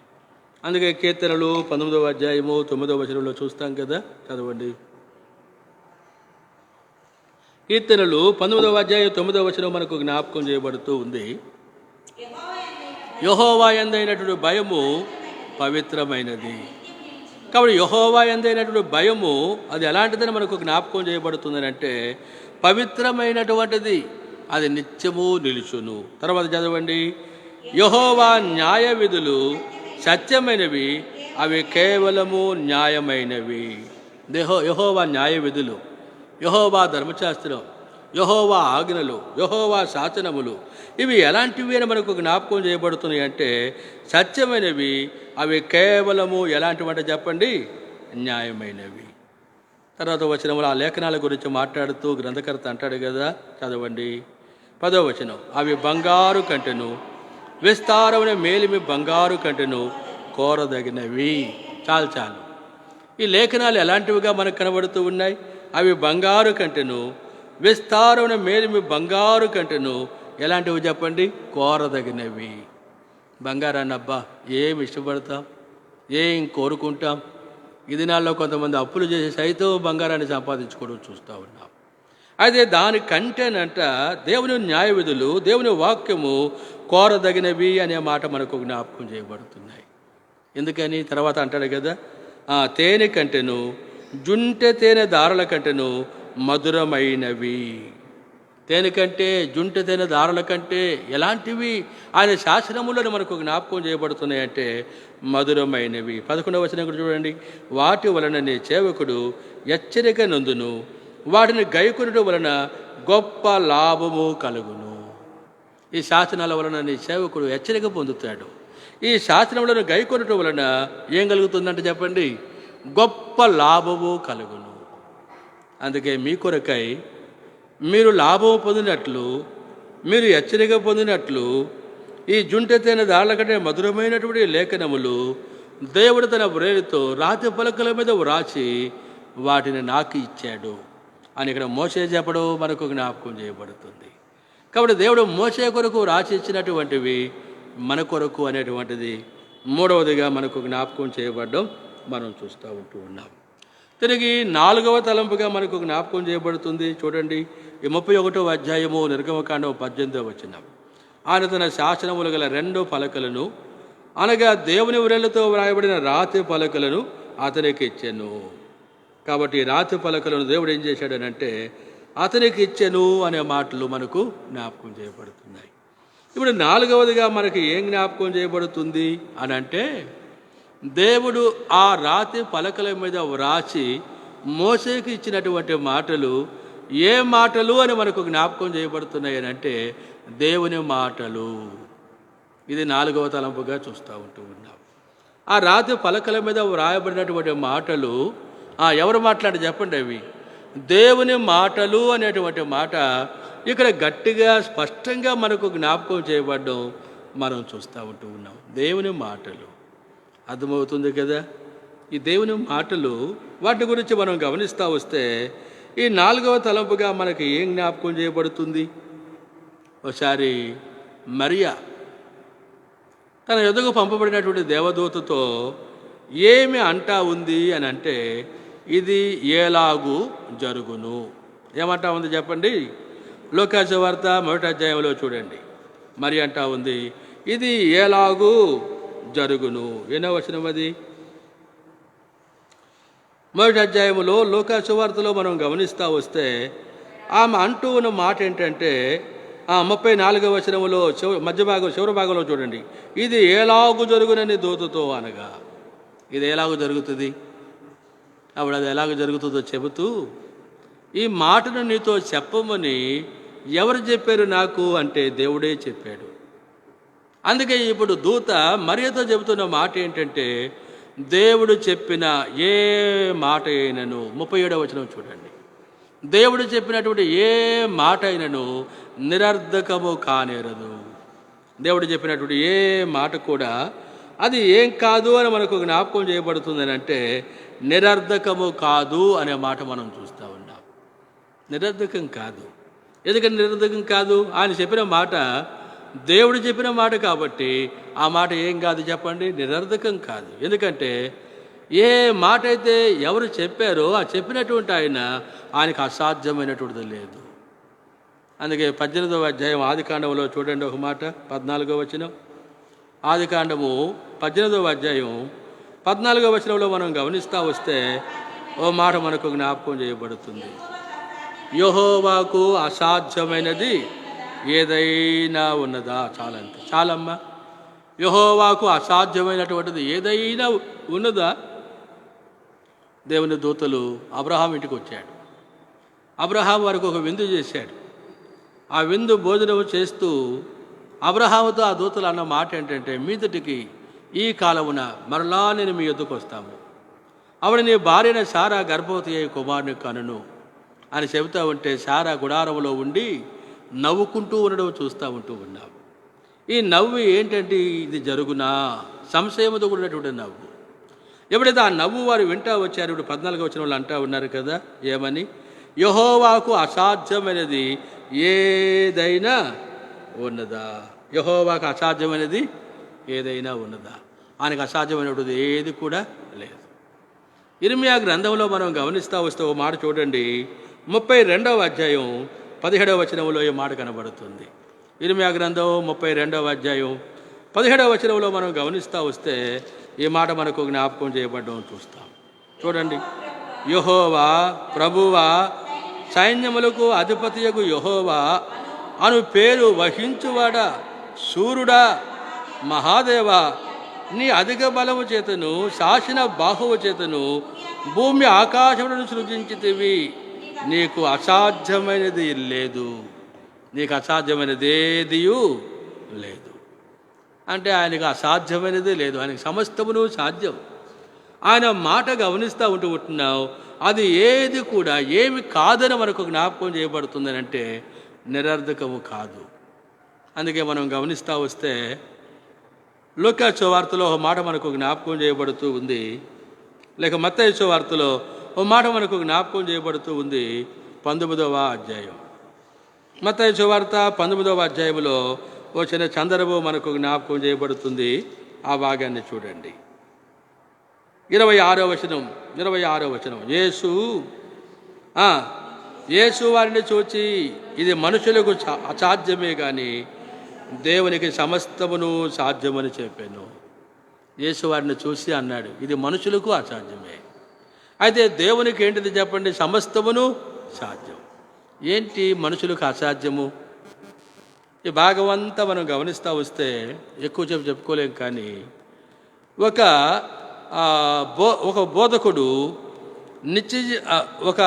ఒకడు అని చూస్తాం 16వ వచనములో.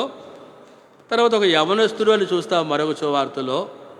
ఆ తర్వాత ఒక ధనవంతుడు అని కూడా చూస్తాం. అయితే మనుషుడు ఏం చేశాడంటే ప్రభు దగ్గరికి వచ్చాడు. ప్రభు దగ్గరికి వచ్చి ఏమంటా ఉన్నాడంటే, బోధకుడా, నిత్యజీవం పొందుటకు నేనే మంచి కార్యం చేయాలి అని అడిగాడు. అప్పుడు ప్రభు చెప్పాడు, మంచి కార్యం గురించి నన్ను ఎందుకు అడుగుతున్నావు? మంచివాడు ఒక్కడే, కాబట్టి నేను వెళ్ళి ఆజ్ఞలను గైకొనమని చెప్పాను. 17వ వచనములో ఏం చేయమని చెప్పాడు చెప్పండి? ఆజ్ఞలను గైకొను. ఇవి దేవుడు మోషే ద్వారా ఇచ్చినటువంటి ఆజ్ఞలు. కాబట్టి నిత్య జీవాన్ని నువ్వు పొందాలంటే వాటిని గైకొను అని చెప్పడం చూస్తూ ఉన్నావు. అప్పుడు ఏ ఆజ్ఞలు అని చెప్పినప్పుడు ఈ ఆజ్ఞలన్నీ కూడా ప్రభు ఆ మనుషులతో చెప్పడం చూస్తూ ఉన్నావు. అప్పుడు తను అన్నాడు, వీటిని అయితే నేను బాల్యము నుండి ఏం చేస్తున్నాను చెప్పండి, అనుసరిస్తానే ఉన్నాను అన్నాడు. అప్పుడు వెంటనే ప్రభు ఏమన్నాడంటే, అలాగైతే నీకు ఒకటి కొదువుగా ఉన్నది, నువ్వు వెళ్ళు, నీకు కలిగినవన్నీ అమ్మేసేయి, వాటిని బేదలకు ఇచ్చేసి నీవు వచ్చి నన్ను ఏం చేయమన్నాడు చెప్పండి, వెంబడించు అని చెప్పాడు. ఆ మనుషుల గురించి ఏం రాయబడింది అని అంటే 22వ వచనం. అయితే ఆ యవనుడు మిగుల ఆస్తి గలవాడు గనుక ఆ మాట విని వ్యసనపడుతూ వెళ్ళిపోయాను. ఆ మనుషుడు అంట, ఆ యవనస్తుడు మిగుల ఆస్తి కలిగిన వాడంట. అవి అమ్మి బేదలకు వచ్చి ఇచ్చి నన్ను వెంబడించమని చెప్పాడు. కాబట్టి ఇప్పుడు తను వ్యసనపడుతూ వెళ్ళిపోయినట్టుగా చూస్తూ ఉన్నావు. అప్పుడు యేసుప్రభు చెప్పాడు, ధనవంతుడు పరలోక రాజ్యములో ప్రవేశించడం కంటే సూది బెజ్జములో ఒంటె దూరడం ఏంటిది చెప్పండి? సులభము అన్నాడు. అంటే సూది బెజ్జములో ఒంటె ఎలాగ దూరుతుంది అంటే, యెరూషలేములో ఈ సందర్భం గమనిస్తూ వస్తే దాని పెద్ద ప్రాకారం, పెద్ద గేటు. ఆ గేట్ ఏం చేయబడుతుంది అని అంటే ఒక టైం ప్రకారంగా వేయబడుతుంది, తెరవబడుతుంది. అదే గేటు వేయబడిన తర్వాత దూర ప్రాంతాల నుంచి వచ్చేవారు లోపల ప్రవేశించిన కొరకాయి ఒక చిన్న ద్వారం ఉంటుందంట. ఆ ద్వారం పేరు ఏం పేరు అంటే నీడలు అనమాట, అంటే సూది. అయితే ఆ మనుషుడు చూడండి, వారి యొక్క ప్రయాణాల కొరకు ఉపయోగించేటువంటి ఒంటె, ఆ ఒంటిని ఏం చేస్తాడంటే చల్లగా ప్రయత్నించి ఆ చిన్న ద్వారంలో కూడా దాటించుకొని లోపలికి వెళ్తాడంట. అయితే ధనవంతుడు మాత్రము ఎక్కడ ప్రవేశించలేడు చెప్పండి? పరలోక రాజ్యములో ప్రవేశింపడు అని యేసు ప్రభు చెప్పాడు. అప్పుడు వెంటనే శిష్యులు ఏమంటారంటే, ప్రభువా, ధనవంతుడు పరలోకములో ప్రవేశించకపోతే ఇంక ఎవడు పరలోకంలో ప్రవేశిస్తాడు? ఇది మనుషులకి ఎలాగో సాధ్యము అని చెబితే అప్పుడు ప్రభు చెప్పాడు, ఒక మనుషుడు పరలోకములో ప్రవేశించుట అనేటువంటిది మనుషునికి అది అసాధ్యం. అర్థమవుతుందా? అంటే ఒక మనుషుడు తన స్వశక్తి చేత, తన సొంత కార్యముల చేత, తన నీతి చేత, తన జపతపముల చేత, తన స్వనీతి చేత ఏ మనుషుడు కూడా పరలోకములో ప్రవేశించడు.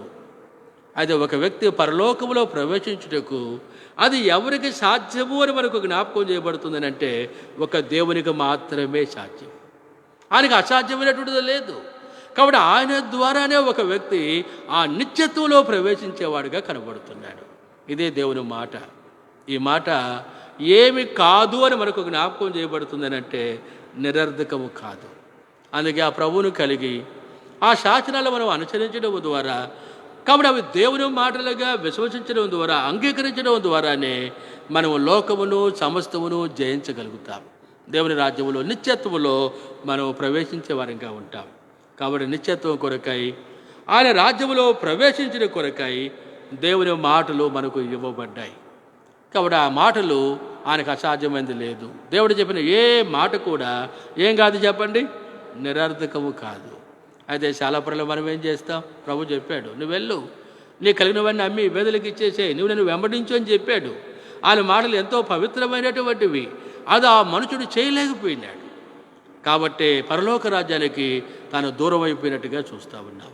అందుకే దేవుని ఆజ్ఞలు, దేవుని మాటలు అవి నిరర్ధకము కావు. వాటిని మనం విశ్వసించడం ద్వారానే గమనిస్తూ ఉంటాం. దేవుని రాజ్యంలో నిత్యత్వంలో మనం ప్రవేశించే వారంగా ఉంటాం.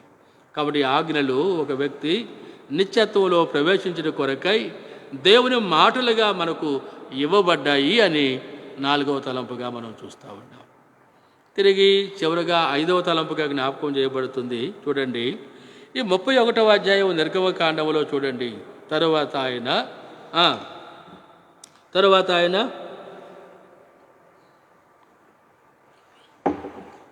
ఏమి తీయలేదు ఎవరు బైబిలు.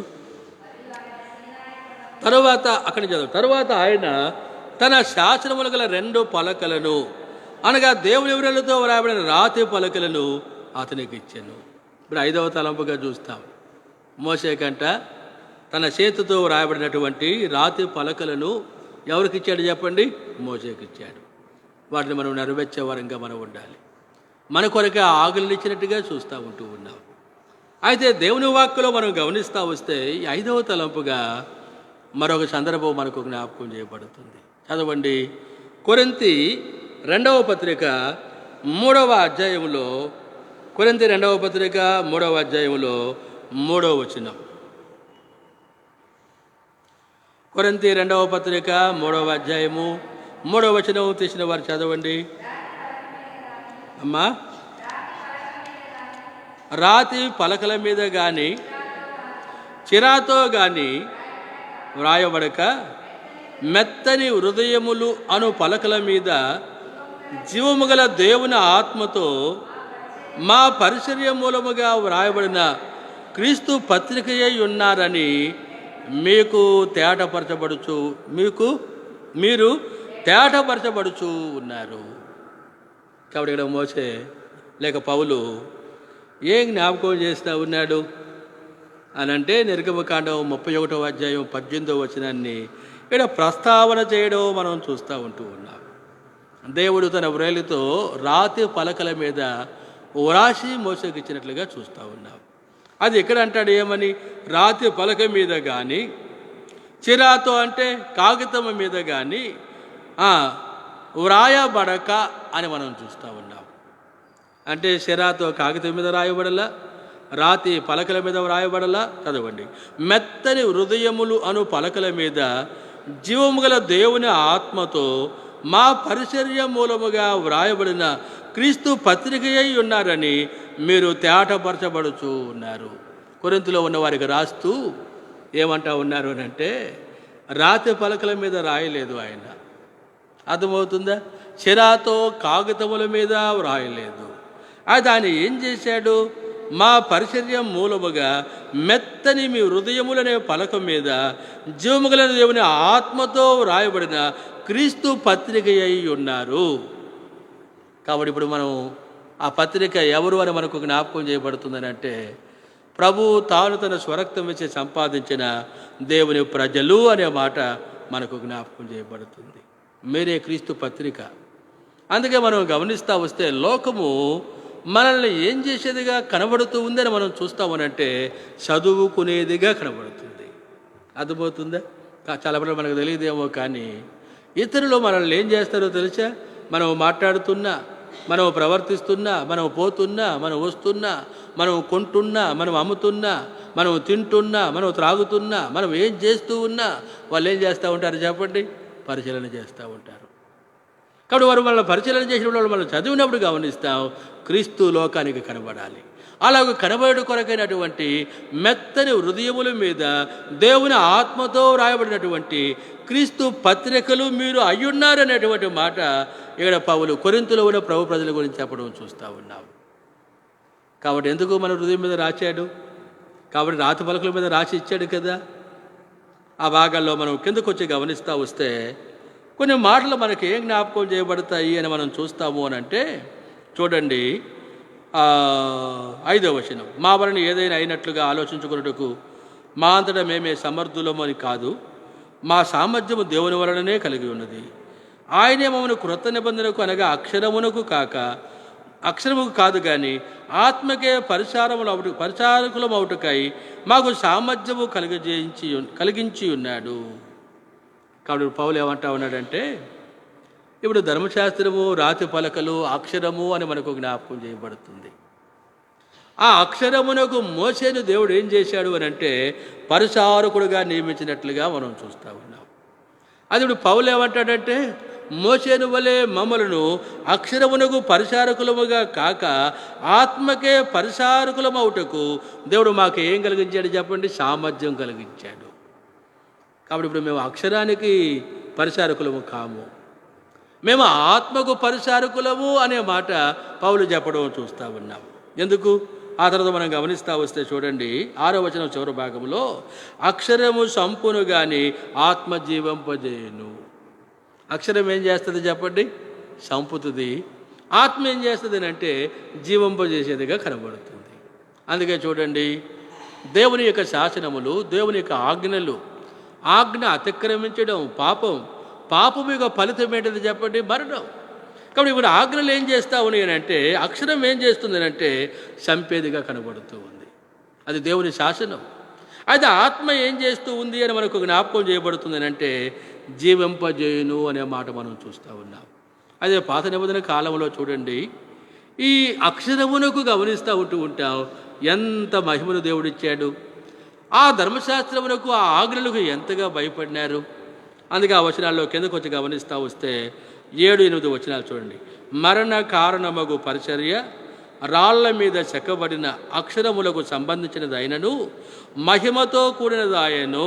అందుకే మోసే ముఖం మీద ప్రకాశించుచుండిన ఆ మహిమ తగ్గిపోయినదైనను ఇశ్రాయేలు అతని ముఖము తేరి చూడలేకపోయేది. ఇట్లుండగా ఆత్మ సంబంధమైన పరిచర్య ఎంత మహిమ గలదయ్యుండును. ఇక్కడ 2 పరిచర్యలు కనబడుతూ ఉన్నాయి. ఒక పరిచర్య ఏమో ఏం పరిచర్య చెప్పండి? అది అక్షర సంబంధమైన పరిచర్యగా మనకు జ్ఞాపకం చేయబడుతుంది. అది మహిమతో కూడినది కనబడుతూ ఉన్నట్ట. కాబట్టి ఏం చేశారనంటే మోషే మహిమ తగ్గిపోనిదిగా కనబడినప్పటికీ ఆ ముఖమునంట ఇశ్రాయేలీయులు ఏం చేయలేకపోయినారంటే చూడలేకపోయిరి అనే మాట మనం చూస్తూ ఉంటూ ఉన్నాం. కాబట్టి మోషేనంట తన ముఖము మీద ఏం చేసుకున్నాడని మనం చూస్తామనంటే ముసుగు వేసుకున్నట్టుగా చూస్తూ ఉంటూ ఉన్నాం. ఆ తర్వాత 9వ వచనానికి వస్తే చూడండి, శిక్షా విధికి కారణమైన పరిచర్యయే మహిమ గలదైతే నీతికి కారణమైన పరిచర్య ఎంతో అధికమైన మహిమ గలదగును. ధర్మశాస్త్రాన్ని గురించి మాట్లాడుతూ పౌలు అంటున్నాడు, అది శిక్షా విధికి కారణమైన పరిచర్య అంట. అందుకే ఆజ్ఞలు ఏ వ్యక్తి అయినా అతిక్రమిస్తే అప్పుడు ఏం చేసేవారు అంటే సమాజం ఎదురుకు తీసుకొచ్చి రాళ్లతో కొట్టి వారిని చంపేసేవారు. ధర్మశాస్త్రం ప్రకారం, శాసనముల ప్రకారం, దేవుని యొక్క ఆజ్ఞల ప్రకారం. అందుకే ఆ ఆజ్ఞలు అవన్నీ కూడా శిక్షావిధికి కారణమైనట్టుగా చూస్తూ ఉంటూ ఉన్నాం.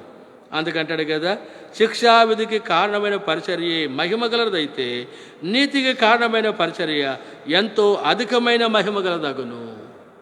శిక్షావిధికి కారణమైన పరిచర్య మహిమ గలదైతే అయితే ఆ తర్వాత మనం చూస్తాం కదా 9వ వచనంలో నీతికి కారణమైన పరిచర్య ఎంతో అధికమైన మహిమ గలదగును.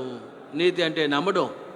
ఈ నమ్మికకు కారణమైనటువంటి పరిచర్య అంట దానికంటే ఎంతో మహిమ గలది అగును అని చెప్పడం చూస్తూ ఉన్నాం. 10వ వచనం, అత్యధికమైన మహిమ దీనికి ఉండటం వలన ఇంతకు మునుపు మహిమ గలదిగా చేయబడినది ఈ విషయంలో మహిమ లేనిదాయను. కాబట్టి ఇక్కడ మనం గమనిస్తూ వస్తే దేవుని ధర్మశాస్త్రం, దేవుని వాక్యం, దేవుని ఆజ్ఞలు ఇవన్నీ ఎలాంటివి కనబడుతున్నాయి అంటే అత్యధికమైన మహిమ దానికి ఉన్నట్టుగా మనం చూస్తూ ఉంటూ ఉన్నాం. అయితే ఇక్కడ మనకు జ్ఞాపకం చేయబడుతున్న మాట ఏంటి? అత్యధికమైన మహిమ దీనికి ఉండటం వలన ఇంతకు మునుపు మహిమ గలదిగా చేయబడినది ఈ విషయంలో మహిమ లేనిదాయను. అంటే అక్షరానుసారమైన పరిచర్య అది మహిమ కలిగినదిగా మనం చూస్తూ వచ్చాం. అయితే జ్ఞాపకం చేయబడుతుంది నీతి విషయమైనటువంటి పరిచర్య అంట ఎంతో అధికమైన మహిమతో కూడినదిగా కనబడుతూ ఉంది. ఈ అధికమైన మహిమ ఎప్పుడైతే వచ్చింది కనబడుతుందో ఆ మొదటి మహిమ అంట మహిమ లేనిదిగా ఎను అనే మాట మనం చూస్తూ ఉన్నాం. తర్వాత 11వ వచనం, తగ్గిపోవునదే మహిమ గలదై ఉండినేలా నిలుచునిది మరి ఎక్కువైన మహిమ గలదై ఉండును కదా. తగ్గిపోవునదే మహిమ గలదై ఉండిన ఎడల నిలుచున్నది మరి ఎక్కువైన మహిమ గలదయుడును కదా. అంటే క్రమక్రమంగా తగ్గిపోతూ ఉంటూ ఉంది. అదే మహిమ గలదైతే నిత్యము నిలిచి ఉండేటువంటిది అది ఇంకా మహిమ గలదయుడును కదా. ఆ తర్వాత 12వ వచనం చూడండి, తగ్గిపోవచ్చున్న మహిమ యొక్క అంతమును ఇశ్రాయేలు తేరి చూడకుండునట్లు మోషే తన ముఖము మీద ముసుగు వేసుకొనెను. మేమట్లు చేయక ఇట్టి నిరీక్షణ గలవారమై బహుధైర్యముగా మాట్లాడుతూ ఉన్నాము. కాబట్టి 12-13 వచనాలు చూడండి, తగ్గిపోవచ్చున్న మహిమ యొక్క అంతమును ఇశ్రాయేలు తేరి చూడకుండా ఉండినట్లు మోషే తన ముఖం మీద ఏం చేశాడంట? ముసుగు వేసుకున్నాడు. అదే పౌలు ఏమంటాడు? మేము అలాగ ముసుగు వేసుకోకుండా దేవుడు మా ద్వారా ఏం బయలుపరుస్తూ ఉన్నాడో అవన్నీ మేమేం చేస్తున్నామనంటే ధైర్యముగా మాట్లాడుతూ ఉన్నాం. పౌలు మాటలో ఉన్న ధైర్యం ఏంటంటే 14వ వచనం చూడండి, మరియు వారి మనస్సులు కఠినములాయను గనుక నేటి వరకును పాత నిబంధన చదువునప్పుడు అది క్రీస్తునందు కొట్టివేయబడినని వారికి తేటపరచబడక ఆ ముసుకే నిలిచి ఉన్నది.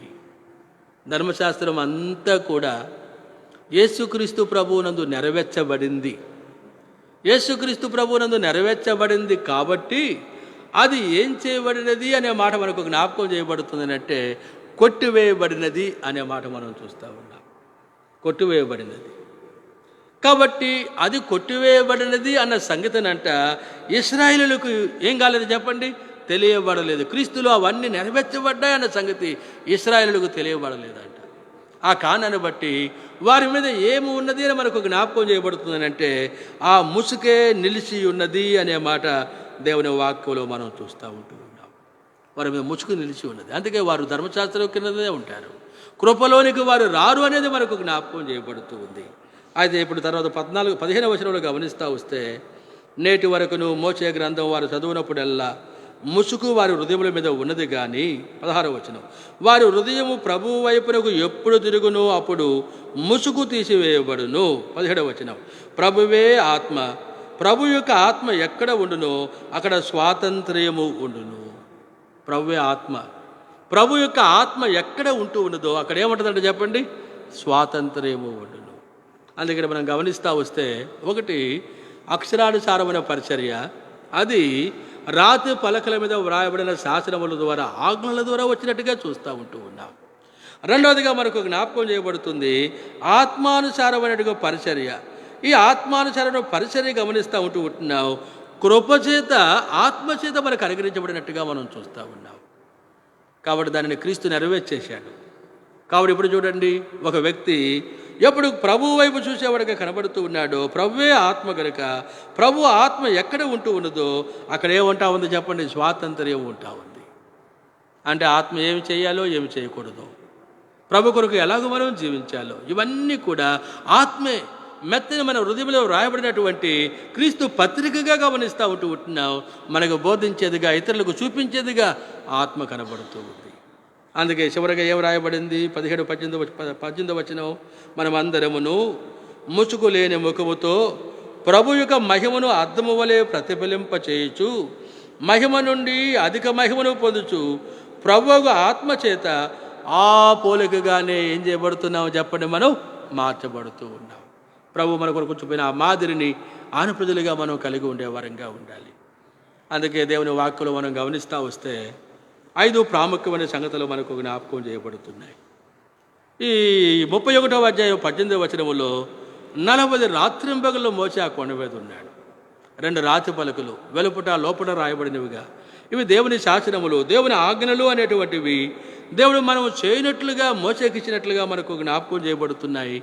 దేవుడు చెప్పిన ఏ మాట కూడా నిరర్ధకం కాదు. అయితే శాసనములు, ఈ ధర్మశాస్త్రాన్ని దాన్ని మనం నెరవేర్చలేము. అయితే ప్రభువే ఏం చేశాడో అని మనకు జ్ఞాపకం చేయబడుతుందని అంటే ఆ ధర్మశాస్త్రాన్ని నెరవేర్చినట్టుగా చూస్తూ ఉంటూ ఉన్నాం. ఆ అక్షరానుసారమైన ధర్మశాస్త్రంలో ప్రభు ఏం చేశాడంటే కొట్టివేసినట్టుగా చూస్తూ ఉన్నాం. కొట్టివేయడం అంటే తీసివేయడం కాదు, అవన్నీ ఆయన సంపూర్తి చేశాడు, నెరవేర్చాడు అనేది మనకు జ్ఞాపకం చేయబడుతుంది. కాబట్టి ఆయన ఆత్మను మనకిచ్చాడు. దేవుని ఆత్మ చేత మన హృదయంలో తన మాటలను ముద్రించినట్లుగా చూస్తూ ఉంటూ ఉంటాం. క్రీస్తు పత్రికగా ప్రభు వైపు చూసేవారంగా, ఆ ముసుగు లేనటువంటి వారంగా, ఆయన మహిమ నుండి అధిక మహిమను పొందేటువంటి వారంగా మనం తన రాజ్యం కొరకు, తన మహిమ కొరకే జీవించే వారంగా ఉండాలని ఈ మాటల చేత మనం హెచ్చరించబడుతూ ఉన్నాం. అందుకే 3వ అధ్యాయము కొరింథీ 2వ పత్రికలో 18వ వచనంలో మనం గమనిస్తూ వస్తే ఈ మాటలు చూస్తాం. మనమందరమును ముసుగు లేని ముఖముతో ప్రభు యొక్క మహిమను అద్దము వలె ప్రతిఫలింపజేయచ్చు, మహిమ నుండి అధిక మహిమను పొందుచు ప్రభువగు ఆత్మ చేత ఆ పోలికగానే మార్చబడుతూ ఉన్నాం అని చెబుతూ అక్కడ 3 మూల భాషలో చిన్న అక్షరాలతో చూస్తాం. ఆత్మయగు ప్రభువు చేత మనం ఏం చేయబడుతున్నామంటే చెప్పండి, మార్చబడుతూ ఉన్నాం. ఆ ప్రభువు తగినట్టుగా తన మహిమ కొరకే మనం కూడా సిద్ధపరచబడే వారంగా మనం ఉండాలని, తన మహిమ కొరకు అనేకులకు ఆశీర్వాదం కారణంగా క్రీస్తు పత్రికగా మనం జీవించాలని ఈ చిన్న మాటల ద్వారా మనం హెచ్చరించబడుతూ ముగిస్తూ ఉన్నాం. ప్రార్థన చేసుకుంటాం.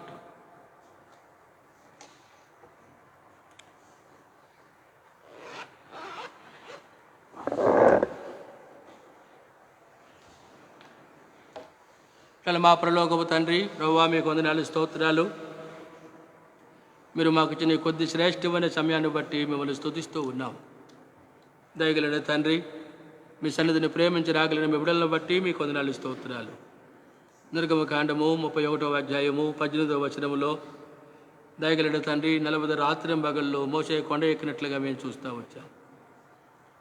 ప్రభువా, 2 రాతి పలకల మీద వెలుపటను లోపటను రాయబడిన శాసనములు, ఆజ్ఞలు ప్రభువా మేము చేయనట్లు మోసేకు మీరు ఇచ్చారని మాకు మీరు జ్ఞాపకం చేస్తూ వచ్చారు.